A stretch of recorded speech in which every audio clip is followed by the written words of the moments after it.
Okay? How do we approach the language? Okay? There's only one proper way to approach it, and that's from an Afrocentric perspective. Okay? That means that Africans are at the center of our analysis when we're researching the language, how it sounded, what the words meant, what the grammar and syntax was, and so forth. Okay? The reason we have to use an Afrocentric approach is because Netcher is an African language. It's an artifact of African culture. As such, we have to examine it from the standpoint of African tradition. An Afrocentric orientation to the language enables us to get at it from the inside and reveal its genius. This has never been done before. When you start studying Netcher, as you're doing today, what you're doing is engaging in Africology.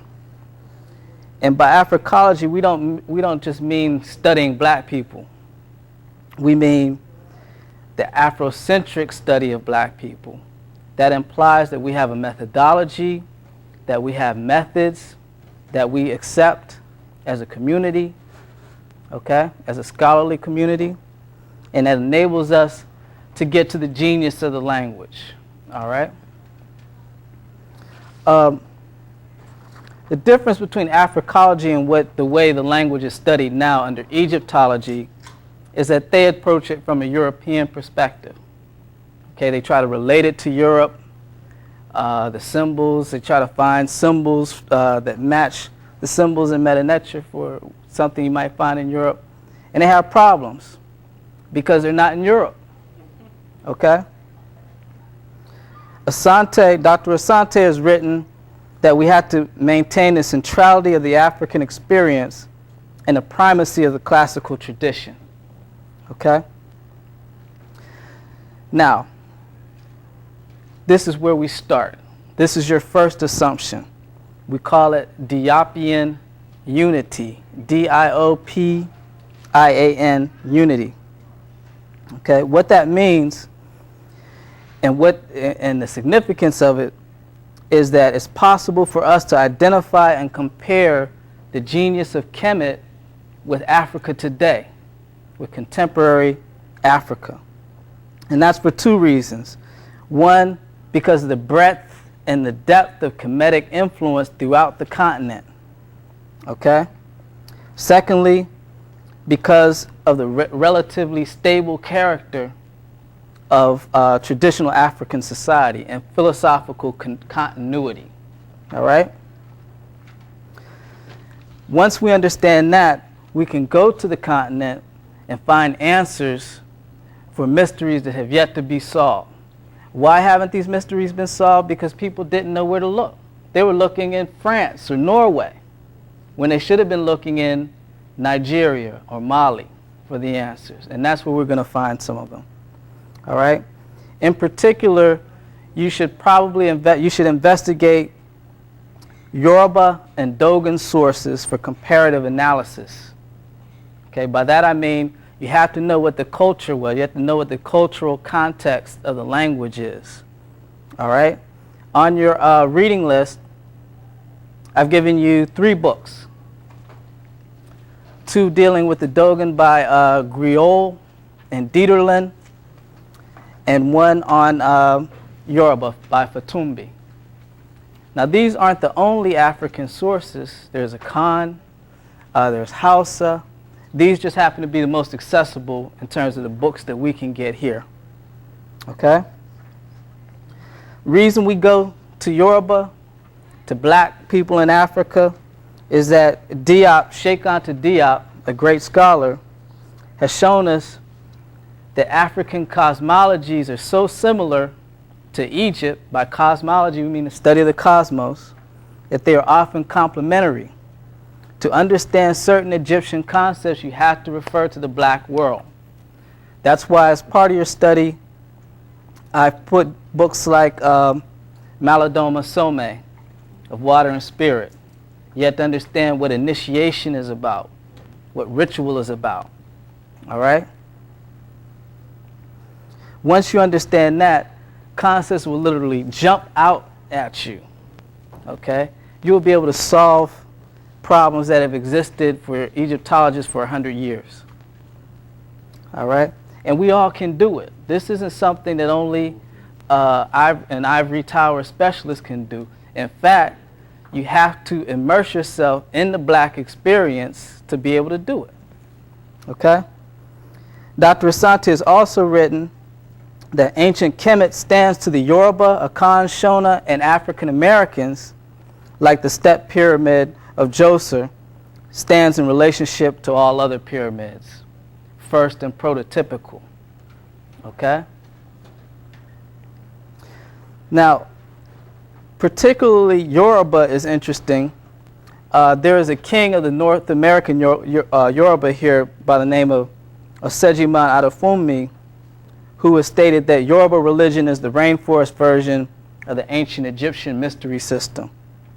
It contains the essential doctrines and concepts of the ancient Cushites and Egyptians.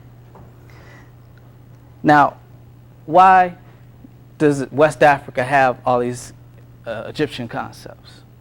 Well, we had to remember what happened in North Africa. The Arab Holy Wars, the jihads, okay? At the time that they began to conquer North Africa, secret societies spread out over the continent and took parts of the knowledge with them wherever they went. That's why you will find some in Akan, some in Yoruba, some in the Zulu, all over the continent, okay?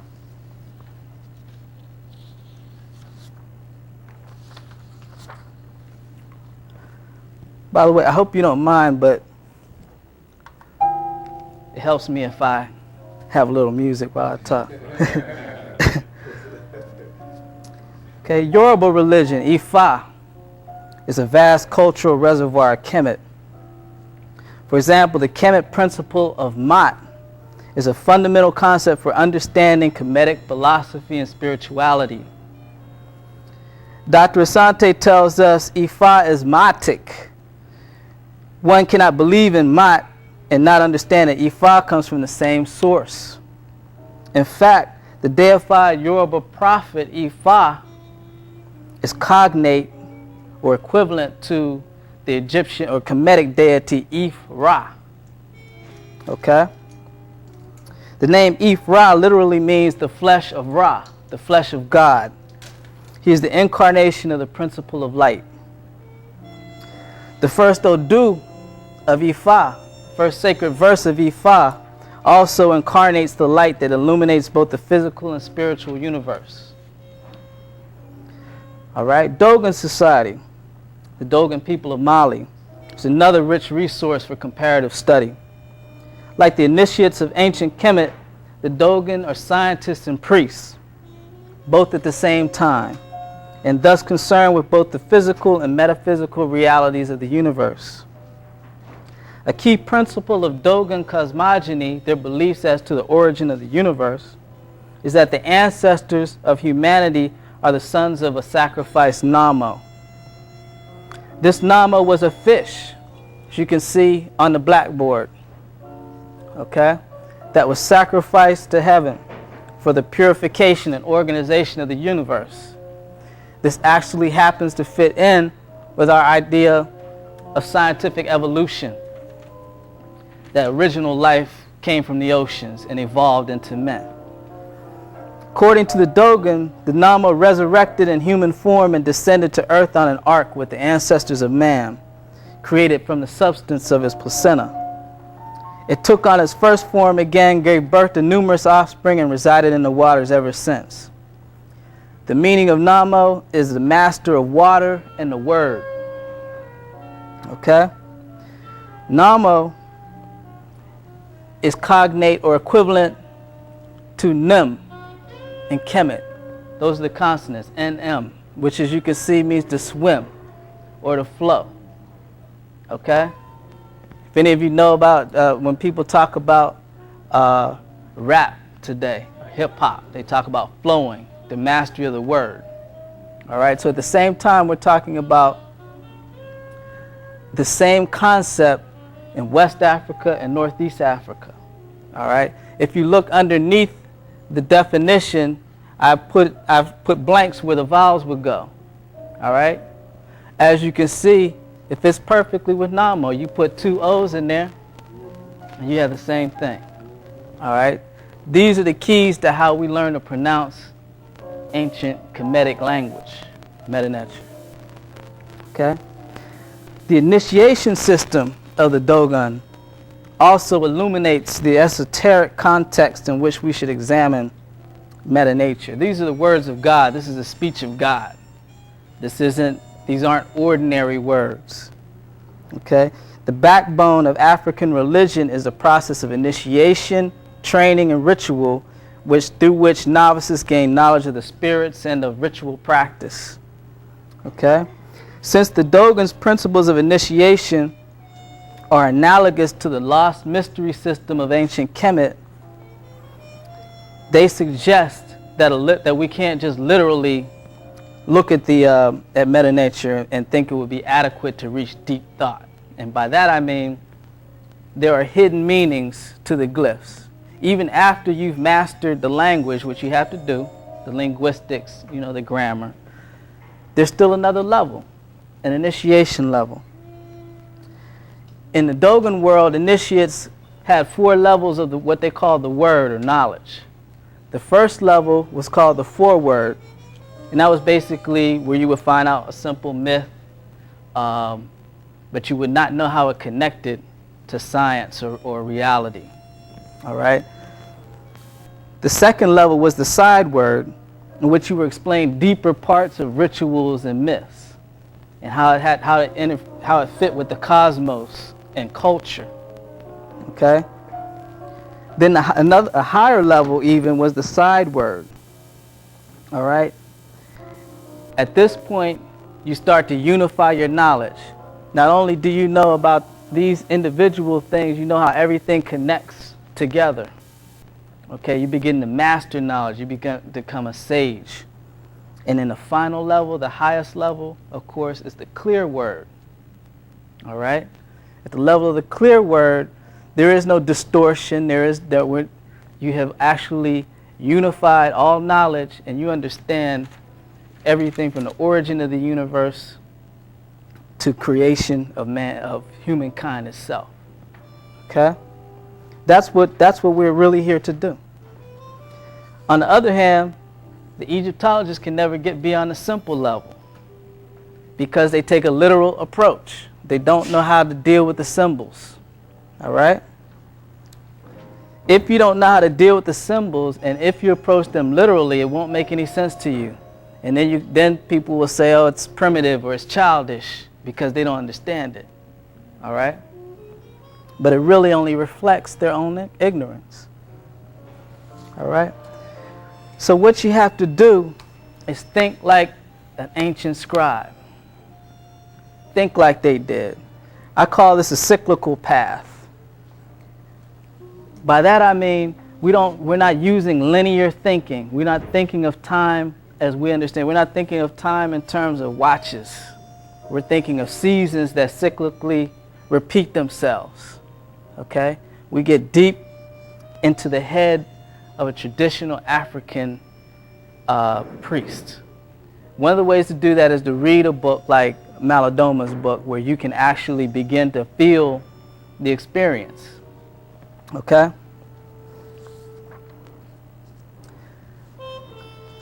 Finally, or not finally, we have to consider soul of method.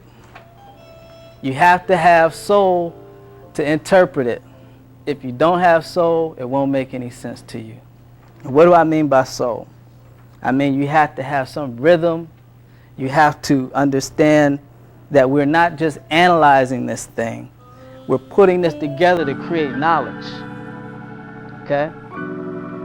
You're not going from here to say, I know 5 words in Medu Netcher. You're coming away from here wiser in a holistic way. Okay? Because you put the different items that you learn together. It's called synthesis as opposed to analysis. All right? Now,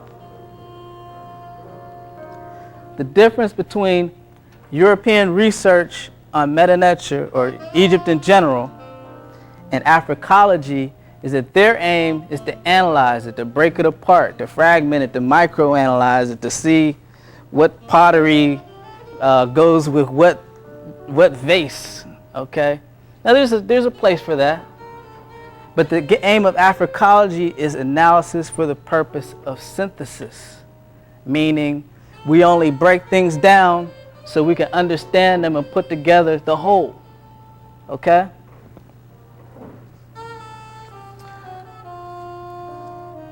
Now, what all this means is the wisdom texts of Kemet have never been translated. We will be the first ones to do so.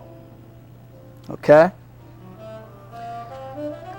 Let's get to the methods of how we do it.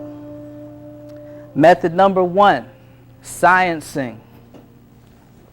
Okay? Does anybody know what sciencing is? Ever hear of it?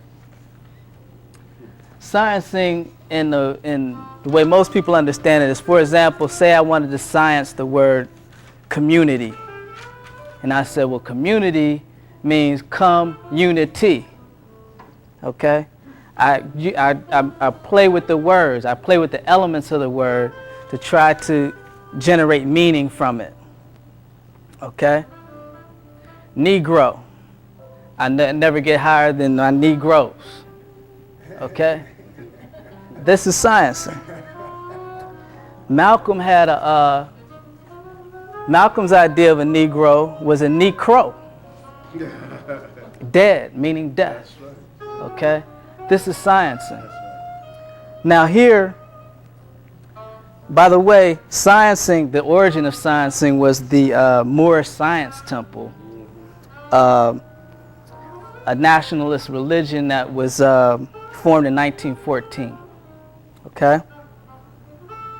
All right, here's our position on sciencing. 1, it's an African base of Ebonics. 2, it functions to achieve a greater degree of knowledge. And 3, it is related to the pursuit of Mat, or truth. Okay? Sciencing is an excellent tool for excavating or digging out ancient thought because it grows out of the African tradition of wordplay. You hear Africans everywhere have wordplay. You hear it in every form of culture. Okay, whether it be hip hop, whether it be reggae, whether it be what we used to call playing the dozens. All right? Carl Zalzich, I think you have his book, Doctor, states that the ancient scribes of Kemet were great lovers of puns and double meanings. They made ingenious plays on words and pictures, all right, that offer glimpses, fascinating glimpses into the religion and cultural values. Okay? So how do you understand their wordplay? You have to realize that they think like we do. And by we, I mean black people. All right? Whereas you might go to the Oriental Institute to study Egyptology, they think it's in the Orient somewhere when it's really in Africa. You're not going to get to it through the Oriental way of thinking, or the European. You have to think like an African. All right? And it's fine to think like an African American. We do wordplay. All right? It's called, and we do it through Ebonics. All right? Let me show you how this works. First, let's deal with Kemet. You got that earlier today. Where's my thing go? No, I just use a pen. Right there. Marshall's right there. You looking for your pointer? Yeah. See, I was playing with it. Yeah, that's it. Thank you. Not to move around so much. This is what I call location sciencing.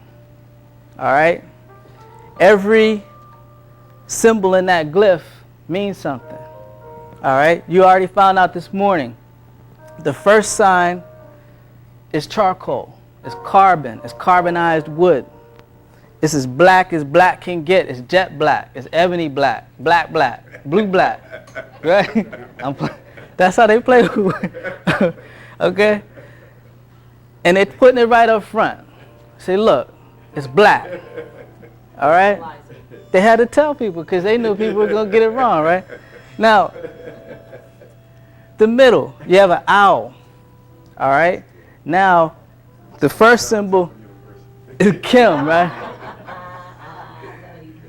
The second one is also an M. To the Egyptologist, that's called a phonetic complement. That means it doesn't mean anything. It's just an extra M. It's vestigial. It's like your appendix. Okay? But it means a whole lot when you understand what this glyph means.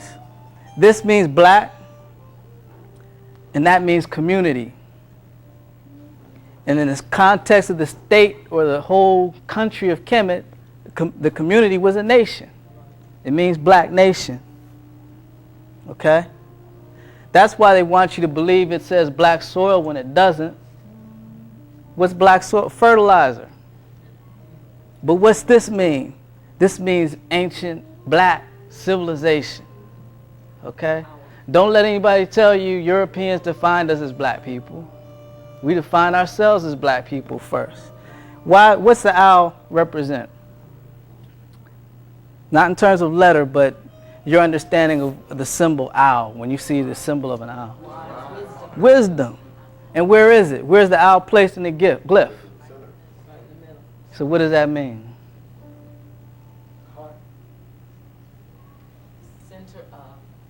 It's in the center of the black nation. Their wisdom is right at their center. It's Afrocentricity. Right? African-centeredness. Centering yourself in your culture. Right? Some people call it Egyptocentric. All right? But it's pure and simple African-centeredness. That's location sciencing. You don't just, you have to say, well, why is this here and not over here or not here? You never conclude that something is in the glyph for just no reason. Why is the T here? You heard this morning that the T meant feminine, right? Gender determinative. Why would this be feminine? Is it a feminine nation? It's matrilineal. Matriarchal, matrilineal. Matrifocal is a word I prefer. Okay? The mother was supreme. Lines were traced. We had a person do a dissertation recently tracing the lineage of Kemet through the mother. Okay? Everything in there means something. All right? Let's go to the next one. We'll have a little fun. How much time do I have? Okay.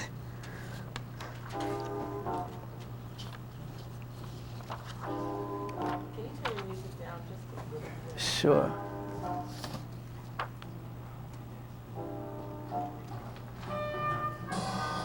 Now,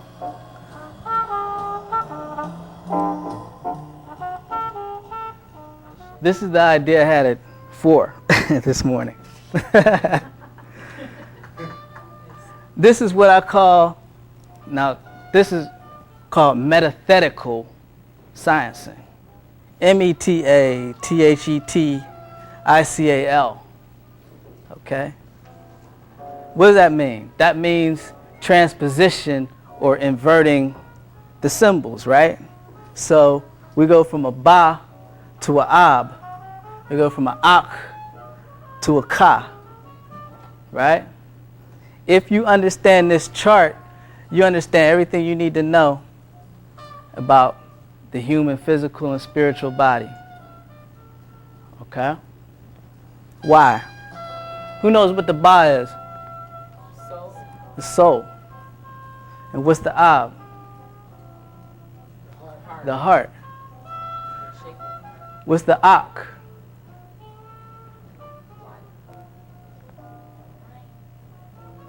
The spiritual body. What's the ka?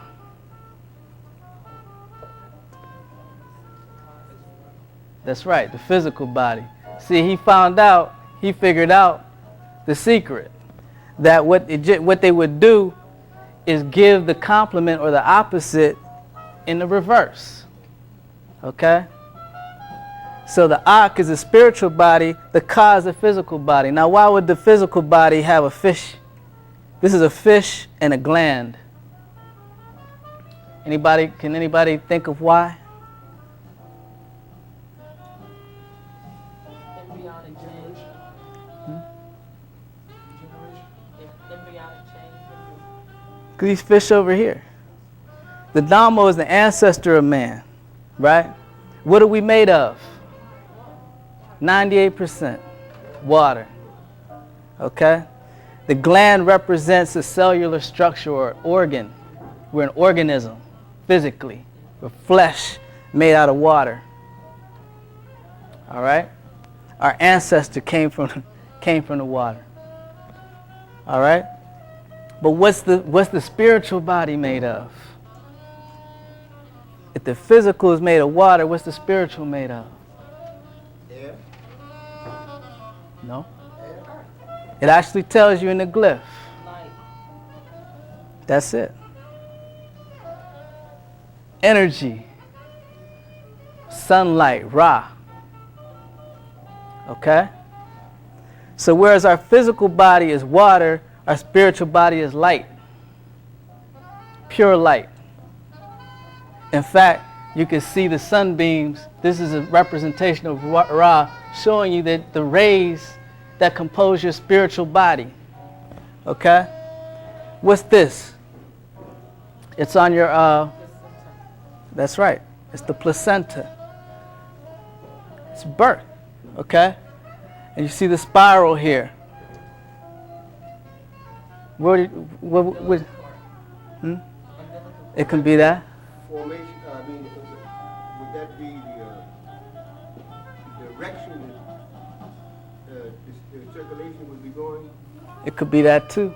One key to this is these are all what we call polysemic, meaning multiple meaning. So in other words, when we're doing this, there is no just one meaning. That's one level of knowledge. Okay? So all those things are right. But in the sense of Ra, in the sense of our energy, it's a galaxy. It's a spiral. Okay? Now, what can we find out from this? These two things have the same relationship as these two. This has the same relationship as this. Okay? The soul is the heart of the spiritual body. The physical heart is the heart of the physical body. All right? What else can anybody see here?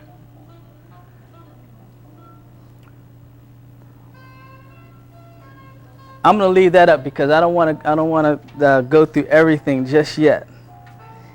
But draw those symbols and just think about them while we go through this, okay?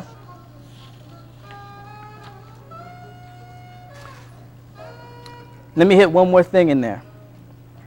Who's ever heard that spiritual, this little light of mine, I'm going to let it shine? That's epic. That's what we call epic memory in Africology. That we remember that our true essence is light. That's what we are only temporarily in this form. This is our eternal form. Right? This is what we call sacred science, by the way. This isn't just religious. It isn't just scientific. It's a combination of both. Okay? I can't leave it yet. A couple more things. A quick question. Where is your mind located?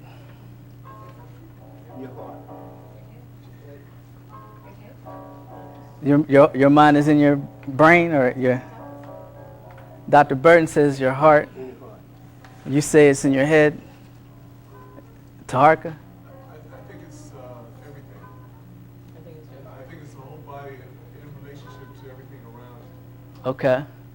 A man thinks in his heart, so he is. Very good.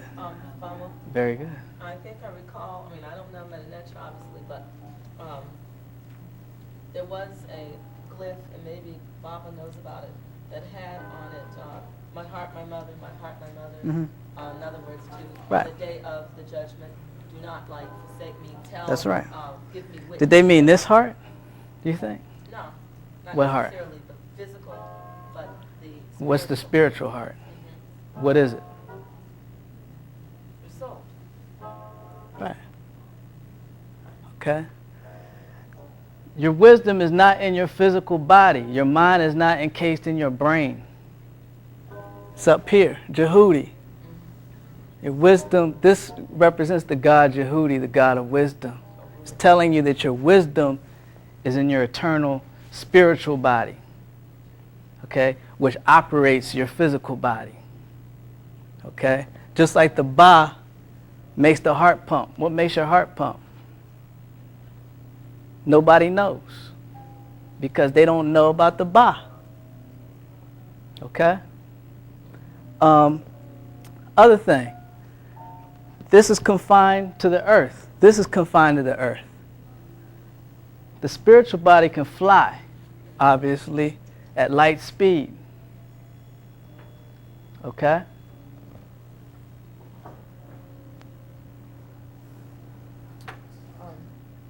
Mm-hmm. In Ifa, Tahuti would be Arumila.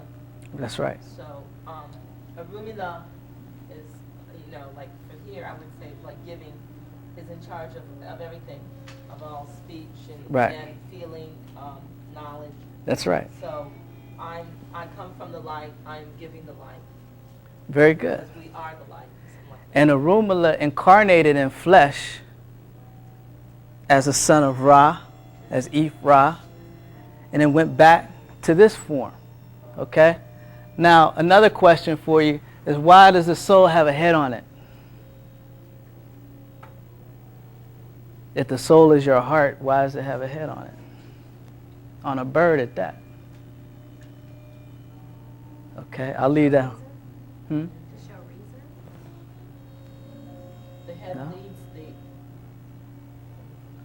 This is where one of the places where the comparative method comes in. Remember I was telling you about one of the ways that we learn these things is that we explore, I call it triangulation, where you explore 3 different African traditions at once. And through doing that, you learn more about all 3 of them, okay, than anyone in any who concentrates on one. Okay, there's a reason for that we'll have to get into later. But in the Yoruba tradition, the soul or the Ori is seated in the head. Okay? But also it has the bird's body because it flies. It can migrate. All right? It's only when it's incarnated that it's connected to your body. When you die, these things are this part is released, and this is what remains in the ground. It also changes form. Mm-hmm. The soul changes from one aspect to other forms. So sometimes we change. We don't always come back as human. We don't always come back as something else. So the Ori carries with it the knowledge through time so that the soul can manifest itself in different ways. Well, we're going to test that through this symbol. By the way, this symbol that you're looking at in the center here has never been translated. Nobody knows what it. Does anybody who's taken the class? What does Gardner say the Ka is? Soul. But this is the soul, right? And then he says spirit.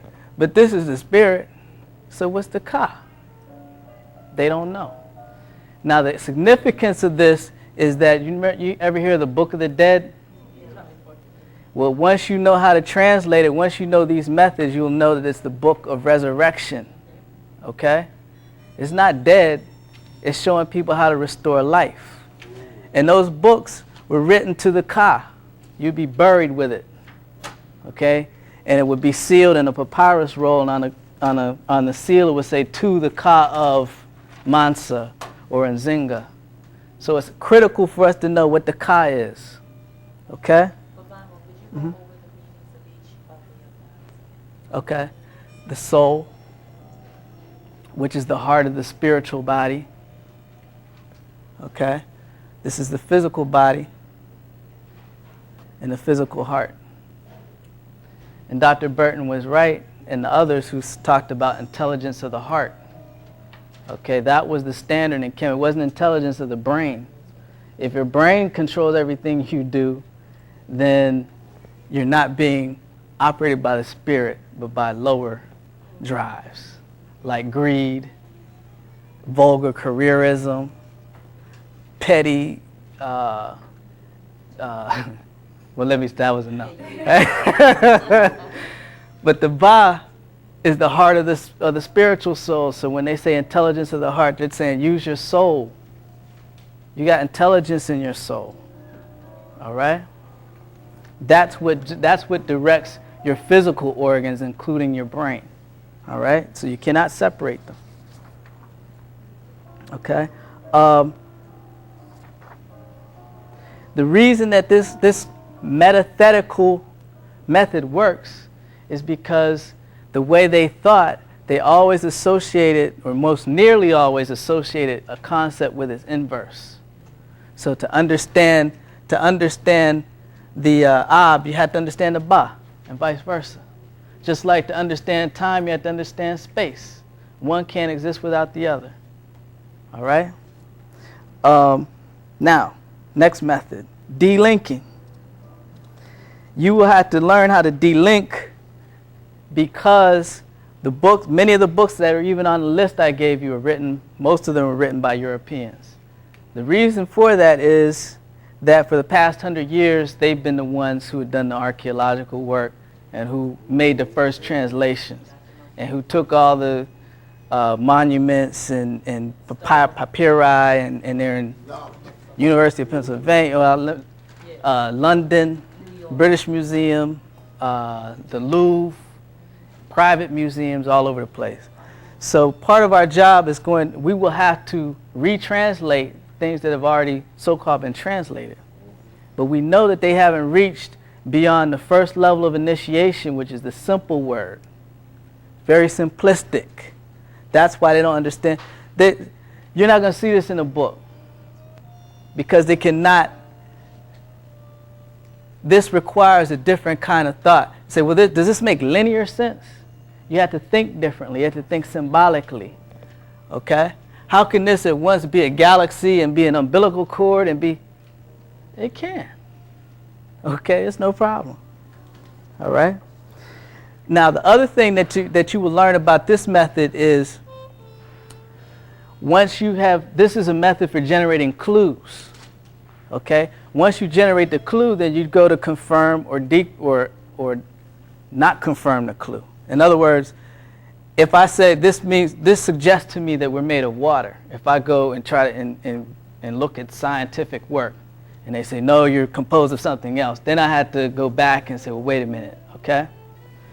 But so you're looking first to generate clues with these methods, and then you back it up with your science. All right?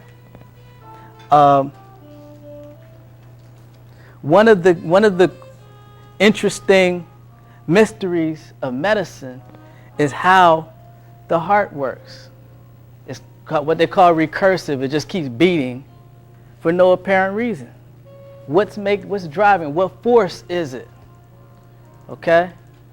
This is the force. This is the heart's a pump, the physical heart's a pump, and so is the spiritual heart. Okay? It's what pumps the physical one. All right? Is it possible if you have the two ends there because you have an interest in the exit to your heart? You know, you have the That's right. going in, and then you have the arteries coming out. That's right. And of course, that's the concept of twinness. Twinness. It's always twinness. In Dogen tradition, it's always twinness. Okay? So delinking is separating our project from the mainstream project or the Eurocentric project. Okay? We have to emancipate our culture. The reason that none of us know this information is because it's been mistranslated. Well, why would you want to read a book of the dead? What does that have to do with your life? People say that was 10,000 years, 5,000 years ago. There's dead people. What is that? They don't know because it hasn't been translated by us for us. But once we know what these forces are, we can harness them. Okay? I give people the example in the Yoruba tradition, there's a deity called Shango, right? And Shango, what's Shango's power? Right. So Shango is lightning, or his power is lightning, we should say. He controls lightning as a force. But you can also, and that's what makes it a divine power. But you can also harness that for electricity right here. Okay? Because we don't separate the spiritual and the physical. We know that whatever, as above, so below. Okay? If Mot exists up here, Mot is a physical force. If Mot is a spiritual force, it can also be exerted physically, even though we can't see it. You can't see nuclear energy. You know, nobody's ever seen an atom. But it's real, okay? How do they know it's real? The same way we know our powers are real. The question is, do we know how to harness them? Because they're written, as it says in the book. Okay? The way we de-link is we infuse Kemetic concepts with African thought. That num, what Egyptologist says, num is obviously anamo. Okay? If I call it a num, what is that? That doesn't even, num, you know, it's like what? Why am I saying that? If I call it a namo, I've infused it with African thought. That's what Karenga did, for those of you who have read the Hosea. Okay? All right. 10 reasons why this is important. Okay? I'm going to show you, out of the glyphs I have to show you, and I only have maybe 10 or 15, we can find out where the mind is, where it's located, what we are made of, what sustains us. Listen, we already answered the first two, didn't we? We're composed of light. Our essence is light, but in our physical incarnation, that's why we are born through water, through the womb. Okay? But what sustains us? What is our food? If we eat, if this physical body eats meat and vegetables, what does the spiritual body eat to sustain itself? Light. Well, it is light. How does it sustain itself? Anybody have? You're looking for the complement of physical food on the spiritual level.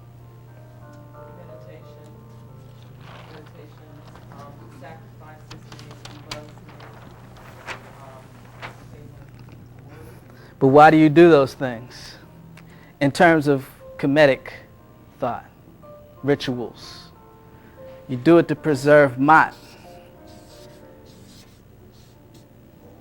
That's what we eat. Right? Why are you all here? For this expensive food. It's good food. Because you need it. If all you needed was physical food, you wouldn't need to know this. But your spiritual body has to have this, or it'll die. Okay? That's why some of the people who have the most food in the world are starving spiritually. Okay? Ready to commit suicide. They have $10 million talking about they're going to commit suicide. You're like, why? Because they don't have Mot. You see? It's real. When I say as above, so below, if anything is true, it's true on all levels. It's true scientifically, spiritually, culturally, every kind of way it can be true. It is true. It's Mot. Okay? What we have to do is figure out how to harness this power in the physical world. This is the strongest power in the universe. Okay? But we'll get back to that in a second. Because our glyphs can also answer for us. The next question is, what's love? You know? See, we get all our answers from the Europeans so far. because we were alienated from our culture. It's your culture that answers those kind of questions for you, right? If you don't have it, you don't have the answer. You have to get somebody else's answer. We can find out where's our mind, what we're made of, what our food is, what is love, what's the ka? Is man innately evil and sinful, or is he divine? And what is Ashe? What happens when you die? Okay? How do you pronounce this so-called lost language? We can answer all those questions in the next hour.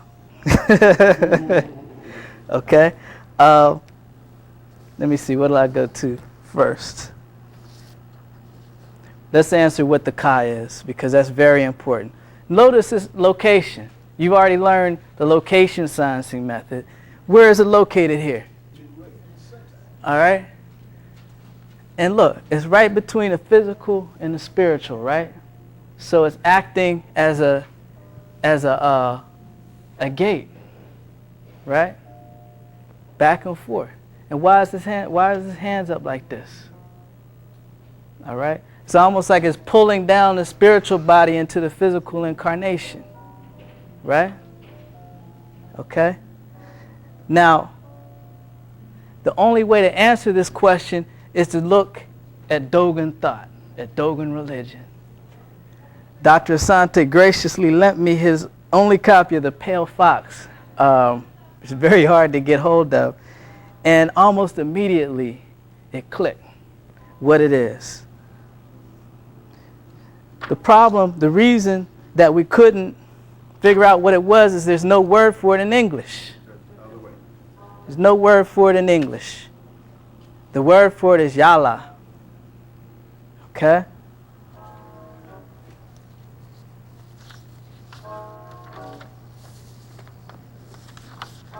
Anybody anticipate what it is?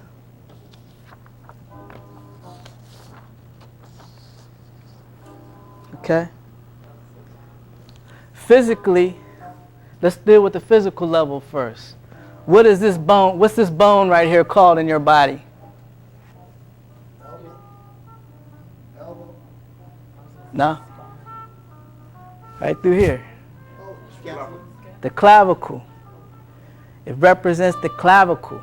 And why is the clavicle so important? Well, the clavicle. It's a key. It's a key. Hmm? It's a key. Yeah, It's a key. it's true. Now, what'd you say? It connects two sides. Yeah, it's twin. The one bone, but it's twin. It's your whole suspension system. Okay? What's the first bone that grows in your body? When you were conceived, what's the first bone of your skeleton? No. Your spine has to grow on something. That's what we ordinarily would have thought was a good answer, though. But it has to be suspended on something. Your spine grows from here. Okay? In the fourth week, the fetus develops the clavicle. That's when life begins. I forgot to tell you, that's the other question we can answer. Is when does human life begin? Begins in the fourth week, because this is the divine prefiguration of the fetus. It's the first structure, visible structure. Okay, it's like the suspension of a car or automobile. You had to build a frame before you build the organs. Now, people might think the heart comes first, but it has to have a frame to be built on. Okay? The clavicle is the key to your whole frame. Okay? This comes, and I didn't invent this, this comes from Dogon thought. Okay?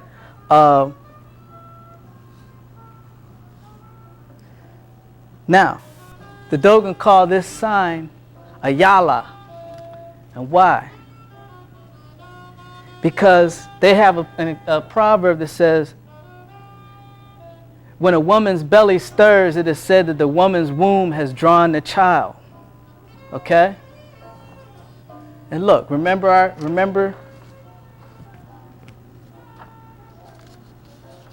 when we were talking about drawing down?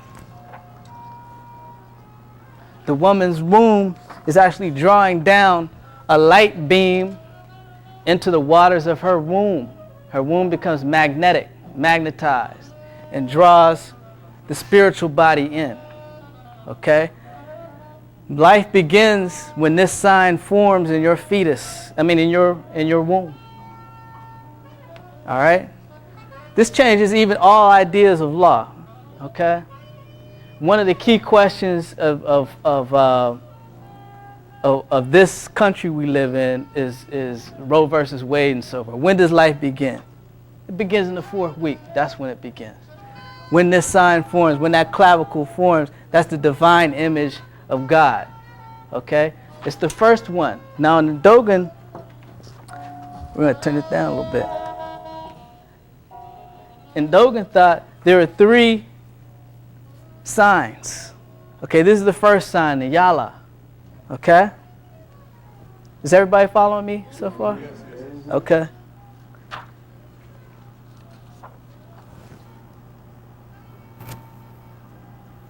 Second sign is the Tonu. Okay, that's when the fetus is formed, but it's like a sketch or a rough draft. You just see an outline, like looking at an ultrasound, right? Okay, you see something there, but you can't quite make it out. The final drawing or the final symbol is called the toy. And what the Dogons say is to draw the toy is to make the thing that Amma or God has in mind. Okay? Now, interestingly, once the final drawing is made, the process of death begins. See, in African thought, we actually have a reverse. Diop wrote this, that between the southern cradle civilizations and northern cradle, Africa and Europe, moral values and certain ideas are just reversed. Okay? So, whereas the prefiguration of the fetus is all the stages towards birth, once you're actually incarnated, then you're on the process, then you're going to eventually die. That's so with any toy, anything that reaches that stage. Okay, I don't care whether it's a thing or a being. All right. Then what happens? But it doesn't sound as pessimistic, or it isn't as pessimistic as it may sound, because the concept of death is different, right? Because there was no what died, but your flesh, your essence went back to the eternal realm.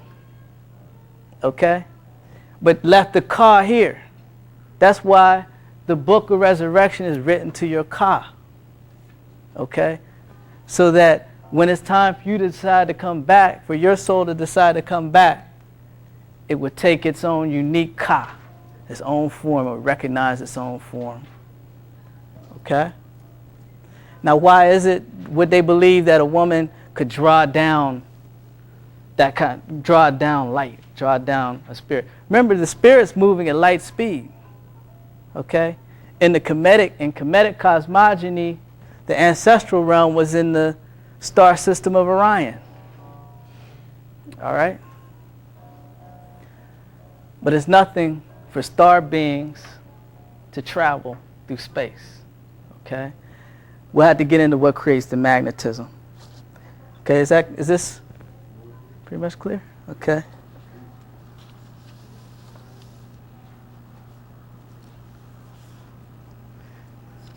Now, we're going to have to do the circular thing I talked about, because we're going to have to step back for one moment, because we did not deal with Mat, really. This is, for those of you who don't know or haven't taken this before, this is what when I said Mat, this feather and this scale is the symbol of Mat. Okay? This is actually a symbolic equation. Okay? All right, don't let anybody tell you that Africans never had technology, we invented the scale. Okay, that's the oldest scale in civilization. Okay? But why is it, what's this right here? See, they're learning now. It's the Ba, correct. Now why? Now you see the heart is in one pan and it's being weighed against this feather. The feather represents Ma'at. Okay? Why? By the way, this is called the judgment hall scene. This is where you go when you die. Okay? To be judged. Why is the heart being weighed against? Why does the heart have to be as light as a feather? Because the evil, see, if the heart is evil, it will outweigh the feather, and then the animal they will eat you up there. The beast. Yeah, will eat you up. Do you know the name of that, by the way? Yeah, I used to. Is that Anubis? This is a new. That's not a news. This is called Amit, like in damn it. That's where damn it comes from. Now, Okay. Up top you have the judges. You have the 42 judges. That's right. Yeah. And see, so you're right, but why is it that if you commit evil, your heart gets heavy? Can you feel that physically? Yes. It outweighs. Yeah. There's even expressions like that, right? I got a heavy heart. It's heavy. You know, there's some heavy hearts in Philly. but Question if they have a heart. that's right. So we're dealing with it at that. Now we've dealt with it on a physical level. It has to physically not weigh more than this feather, right? Now let's deal with it on a spiritual level. Why does it have to be as light as that feather? Because I think that if you look at the feather and then you look ways, in every context, every situation, okay? And what it has to be reunited. So this heart has to be as light as this feather to become the Ba again, I think some pure form. too heavy to come reunited. That's right. Okay? Now look at the precision on this scale. He's like, he's adjusting this, but they're not playing here. Okay? It's being recorded by Jehudi. Remember that figure? The crested ibis? That's wisdom. That's the wisdom faculty. Okay? So what I'm saying is that, and now we're in a different area of science, see? Which is in the images itself. We're beyond the glyphs and dealing with the art and dealing with the architecture. Okay?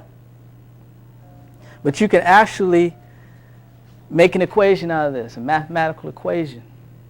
Okay? That's why I say, some people would say, well, to be European is to be technological, to be African is to be natural.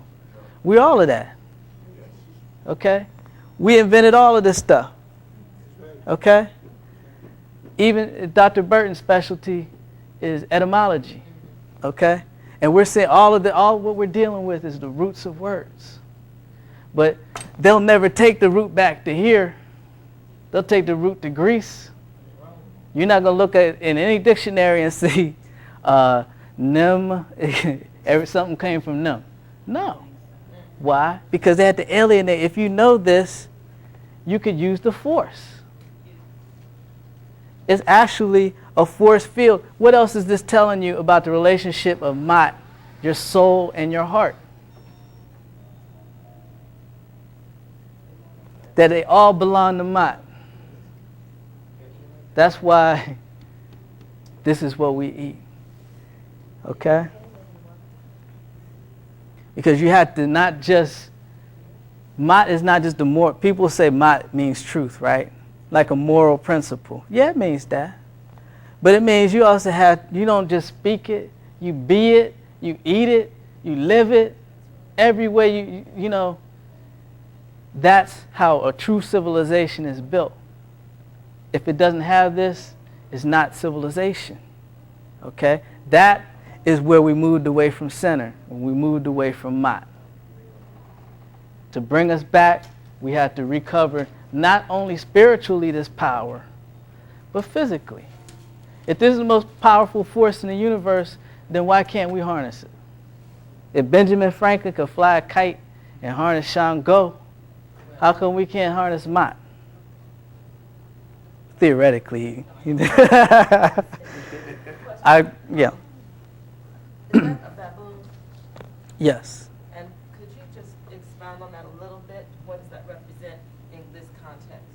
That's another symbol of Jehudi. Okay? There's somebody, see, everything is balanced here.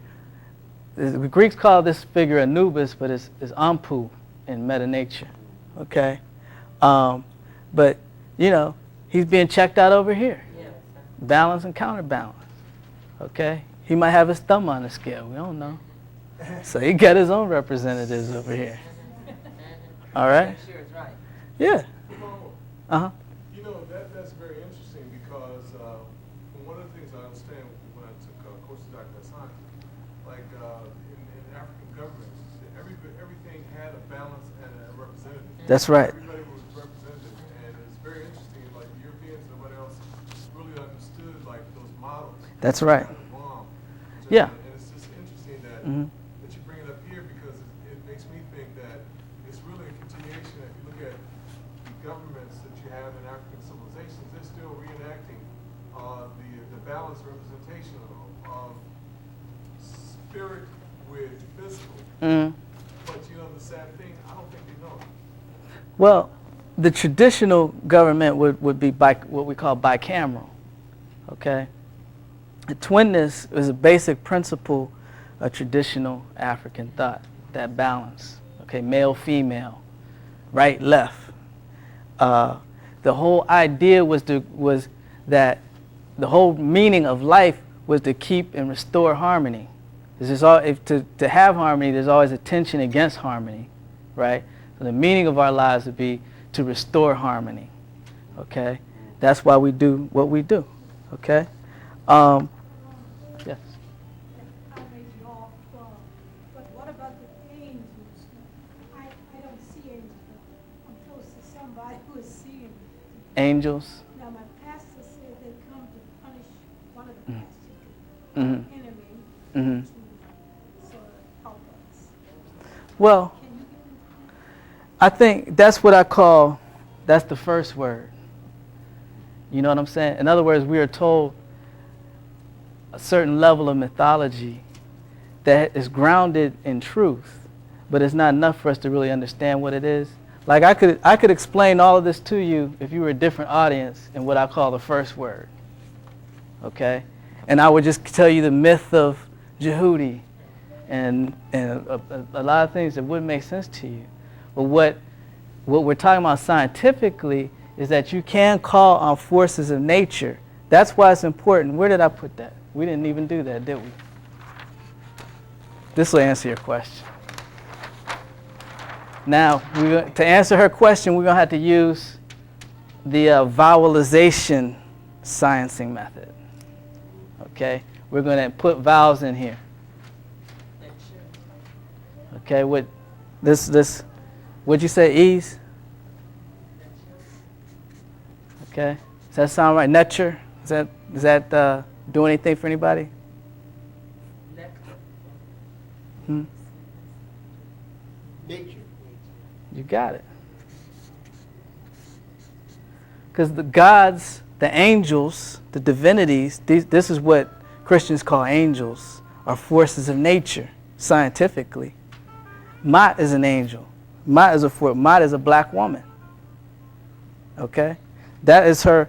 That's why there's a T at the end of Ma'at, and that's why one of her, you don't see it here, I don't believe, but one of her primary representations is as a black woman with wings. Okay? Now, once you understand, and I've written, this obviously makes sense Nama-wise, and this is, by the way, did I tell you that's our standard? Namo? Okay? It has to sound good. It has to sound right. All right, think about this. You dealt with this morning. Amen. Right?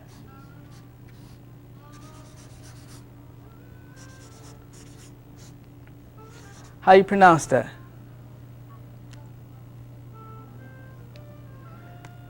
I have to ask a minister. It depends, right? It could be amen. So then we'd have to write it like amen with double A, or it could be amen. Then we'd have to write it like that. Or it could be amen.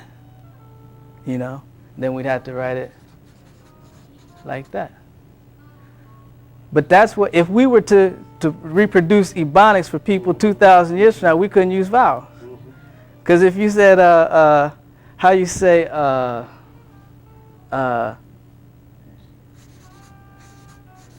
do you say man? Or let's think about that for a second. Man. Or Mon. right, it could be. Hey, mom. Kingston. Hey, man. Man. It might be man. That's right. You see, we had to have that flexibility, had to have that freedom to flow. That's good. Amon, like in Jordan. Right. Amon. Which Right. actually today was the old Greek name Philadelphia. Armand and It was Jordan. the old one. Well, see, this, in terms of etymology, this deepens the science actually, because you take it. I know you've taken it to Coptic. You take it on back into the glyphs, okay? And because Namo is our standard, Namo means word magic. The only magic in the world is word magic. Okay, how do you say? You have to say things right. If you don't say things right to black people, they be like, "Who are you?" You know. The words are so important that people have said, like for instance, and see Europeans, they like to try to pretend like they don't know what they know. Mhm. You know, they may not know all of it. Right. In the greater portion. That's right. For instance, in Al-Islam, is anybody here Muslim by chance? What is the secret way of reading all of the Quran? The secret way of reading it? I don't know of a secret way of There reading is a secret way of reading the okay, Quran. Is it right where you read? I would say you use the 99 names of God. Mhm. No, you know what it is? It's just reciting Surah Ahad 10 times. And that was a secret of one of the imams that in Islamic history. So I'm just saying Okay. the words of that was so important. Right. You know, Bismillah ar-Rahim, Qul Allahu Ahad, Allahu Samad, Lam Yalid wa Lam Yulad wa Lam Yakun lahu Kufuwan Ahad. Say that 10 times. Secretively, that's like saying the whole Quran. Okay. Reading the whole Quran. Well, that's yeah. Technically, I guess you could say that. That's Ooh. from the You're talking about tradition. sort of summing Okay. up. That's from the Okay, tradition. but I thought you meant literally. Okay. I Well, know. Yeah. I'm just giving you. we're gonna leave the Quran alone for a minute, but Quran. no, it's cool. It's cool. We're about 3,000 years Because what happens with the Quran and the Bible is that you will see traces of all of this. Right? What we're dealing with now, okay, is these were what I call the national gods of Kemet. They're called in the Greek, you might know them as Osiris and Isis and Osiris, right? Okay. There's even a group of people that that worship them here in Philadelphia called Asar Set. They would say this is Asar and this is Aset with the T. Okay? But using our methods, I determined that this is Wasiri. And what's this? Anybody know what Ashe is? Everybody heard that before? Okay. Exactly. Because see, the T is optional to be pronounced. It's just telling you what the gender is. It's telling you she's female, she's a goddess. Okay? Like the word the first word that Champollion translated was Cleopatrit. But they called her Cleopatra. Okay, so they left off the T. So likewise here, if you leave out the T, you understand that what we thought of as Isis is Ashe. Now there's a whole tradition based on Ashe in West Africa, Ifa religion. If you want to know what Ashe is, it's you can practice it in a living way to understand what it was in ancient times. Wasiri, why do I say this Wasiri? Well, these are thrones, right? And that's us. But sometimes Wasiri was represented with the wa staff in front of them that Dr. Asante showed you this morning, meaning power, dominion. Okay? The Egyptologists translate it as Wusir. Okay? But we're Africanizing it as Wasiri because this is Iri, the I, which means to make or to do. And you know, what is that? What's Wasiri making here? Work. Well, there's only one other. It's telling you he's a god. He's making something, and this is what he's making. Right. For who? He's putting her on a pedestal, but he has to create the pedestal for her. Okay? Now, that's on one level. Okay? On another level, by the way, maybe I should I tell, it's a long story about their relationship. These were husband and wife. Okay?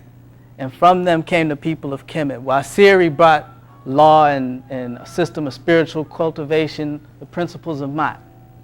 Okay? Ashe was his wife. She was also a sister. And the significance of that is why we all call each other brother and sister, even if you're not related to me.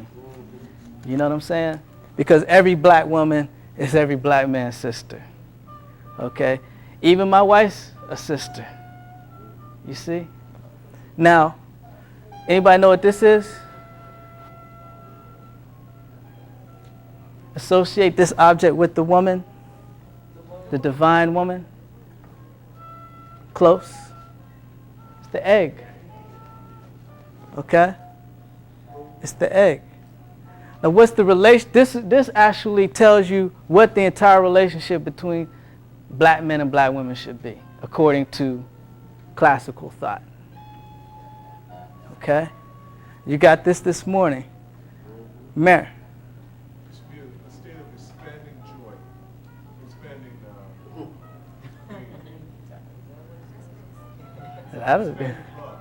Okay, so this means love, right? Literally, it means love. But we're going to go beyond love because we don't understand what love is yet. That's what we're trying to find out. Right? What's this object that Dr. Asante drew this morning? It's in Gardner, in the sign list. It's actually, see, every symbol represents either something in nature or some architecture or some implement. Like this is a throne, this is an egg. The T is bread. If you go there now, you can eat bread like this. They still make it. I think that the circle is the R. And Right. And the M up top, Mary. It's not an M. It's not a letter.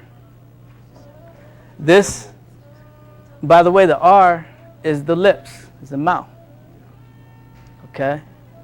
But this is what Gardner calls a hoe.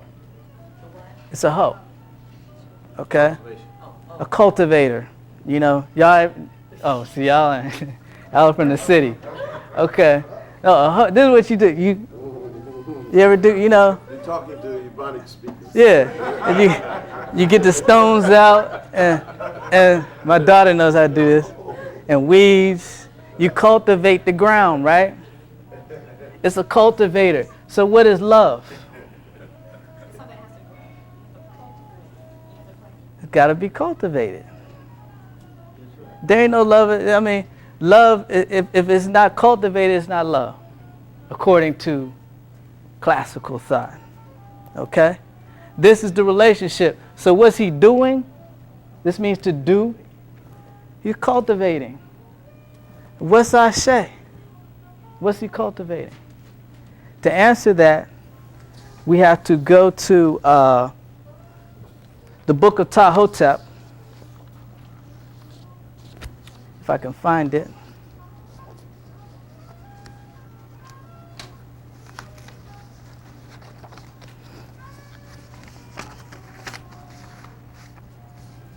Oh, here it is. Okay?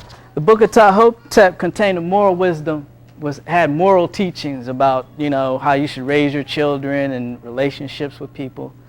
Tahotep said, when you prosper and found your house and love your wife with ardor, fill her belly, clothe her back, ointment soothes her body, gladden her heart as you live, she is a fertile field for her Lord. Okay? Ashe is the field, is the fertile field. Wasiri is the cultivator. The fertile field gives birth to his seed. Okay? But what do people do now? They don't cultivate. They just drop the seed on hard ground. That's right. Don't matter where. That's right. You know what I'm saying? Because, well, we're going to get into the higher level significance of all this. But on a physical level, this is what's happening on a physical level and on an emotional level, that he's cultivating Ashe. Okay? Not only his wife, but his sister. Okay, on a different level. That if you defile the fertile field, you have polluted. This is Mat. Okay? So you have actually defiled God in the process, the Creator in the process, because Amma was an egg, was the original egg. Ra was the original egg. The woman is the womb is the physical representation of the spiritual. Okay? So in defiling the physical, you also do as above, so below, and vice versa. Okay? So what, you hear these pop psychologists when I'm saying, well, how you should pick a mate, blah, blah, what love is. You have to refer to your culture to know. And by the way, this is another method. And I mentioned this to Dr. Dove, that the best way to learn is to find a glyph or a symbol that you're really interested in. Okay? Find out everything. What's everything you can do with this implement? What's everything they did? What did they do with it? The more you know about the symbol, the more you know about its meaning. Okay?